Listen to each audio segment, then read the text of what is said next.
जय हो भोजपुरिया समाज।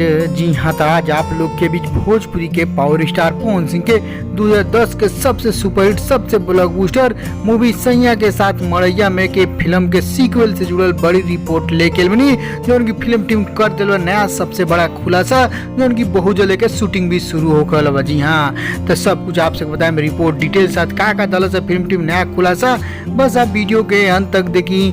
उससे पहले को रिक्वेस्ट करें आपसे के यदि आप भोजपुरी आर्यन चैनल पर नया बानी तो जुड़ जाए, सब्सक्राइब कर लें और एक घंटी के आप जरूर दबा दें। जी हाँ, तो आप सब नया पोस्टर देख रहे बनी, उनकी मेंशन कर सैया के साथ मड़ैया में 2, जो उनकी कहला म्यूजिक टीम फिल्म टीम नया रिपोर्ट दल जो उनकी फिल्म के शूटिंग बहुत जल्द शुरू होकर वाला। जी हाँ, सैया के साथ मड़ैया में जो उनकी 2010 में आप लोग भोजपुरिया पर्दा पर आज धमाल मचेल भोजपुरी के पावर स्टार पवन सिंह नया लव रोमांटिक फिल्म, जो उनकी वैसन फिल्म उफ सेशन में ना आये, जो उनकी उ दशक में पवन सिंह के सबसे ब्लॉकबस्टर साबित फिल्म सैया के साथ मड़ैया में अब बारी बटे के शूटिंग कहला बहुत जल्द शुरू होकर बा। लेकिन ये शूटिंग शुरू होकर भले आप लोग कहला एक स्टार कास्ट के बारे में जाने रिपोर्ट जो की अभी कन्फर्म भी नहीं है कि पवन सिंह के फिल्म मिली क्या। जी हाँ, काहे कि फिल्म के स्टार कास्ट का भी चयन नहीं है भाई।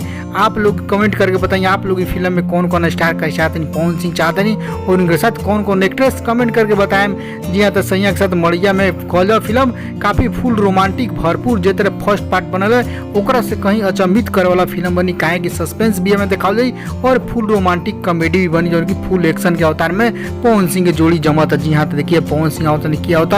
अब आप लोग के अगला खबर में बता दी, बस इतने जानी कि सैया के साथ मड़ैया में पार्ट 2 बने वाला बा।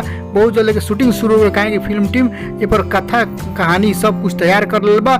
बस आप लोग स्टार का चयन जारी है, ओकर शूटिंग लोकेशन चूज करके शूटिंग भी शुरू होकर बा निर्देशानुसार गवर्नमेंट के। जी हाँ, तो बस आप धैर्य रखिए। तो नया खबर बताइए, खबर कैसा लगा, खबर पसंद पड़ी लाइक शेयर करें। दर्शक फैंस लोग वो नया रिपोर्ट नया फिल्म के जान लो से एक साथ मड़ैया में 2 पवन सिंह आवेल बा। और अब आप लोग कमेंट करके बताइए पवन सिंह के साथ जोड़ी में कौन स्टार का देखल चाहता नहीं, जरूर रिप्लाई करें।